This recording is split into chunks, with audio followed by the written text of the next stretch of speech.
મારે ને મારી ટુકડી નથી 15 દિવસની નાઈટ, અને આજે તો મારી નાઈટ નો 12મો દિવસ, એટલે હું થઈ ગયો તો નાઈ ધોઈને ટાગલા જેવો તૈયાર, કેમ કે આપણે જવાનું હતું કામે.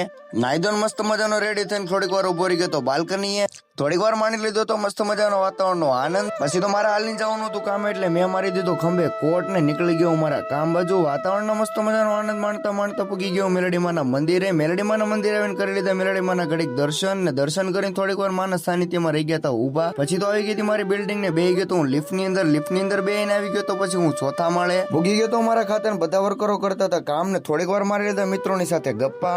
પછી તો આપણે થઈ ગયા હતા આપણા કામ માટે રેડી, ને પહેરી લીધા હતા હાથમાં પંજા. વાગી ગયા હતા 11 ને આપણા મિત્રે બનાવી નાખી હતી મસ્ત મજાની કડક ચા.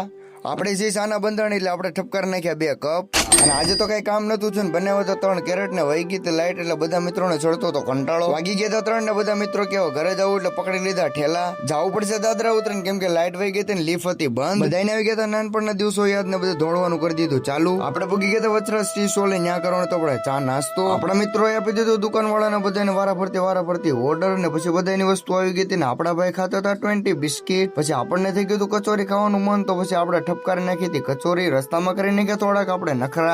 રસ્તામાં આવેલો હતો ને આગેથી દેખાણું તો ન્યા આવીને જોયું તો ફોન તો હતો ટકાટક, ને મનમાં આવી ગઈ હતી થોડીક લાલચ, પણ નહીં આપણે નથી રાખવાનો, કેમ કે જે છે એને આપણે આ ફોન દઈ દેવાનો છે પાછો. પછી તો આપણે દાદરા ચડી નીકળી ગયા હતા આપણા ઘર બાજુ, ને આવી ગયા હતા આપણા ઘરે. જોયું તો દરવાજો આવ ખુલ્લો હતો, ને પછી તો ડાયરેક્ટ આવીને ડાયરેક્ટ પથારીમાં પડી જ ગયો, ને હુતા ભેગા ની અંદર આવી ગઈ. પછી તો ઉભો થઈ ગયો તો, ને ઉભો થઈને ઘડિયાળમાં જોયું તો વાગી ગયા હતા 10:30. ઉભા થઈને કરી નાખ્યું બ્રશ ને થઈ ગયો તો પછી હું ફ્રેશ થઈને આવી ગયો તો થોડીક વાર બાલ્કની ઉભો રહેવા માટે મસ્ત મજાનું વાતાવરણ માણી લીધો આનંદ. ઘરે થઈ ગયું દૂધ પૂરું, મમ્મીએ મારા માટે દૂધ મોકલાવ્યું, એટલે આવી ગયો તો હું દૂધ લેવા માટે. દૂધ લઈને આવી ગયો તો ઉપર ને કરી નાખ્યો. પછી મેં નાસ્તો કર્યા. પછી તો મારા આના વગર હાલે નહીં, એટલે ઠપકારી નાખ્યા. પછી મેં ફાકી.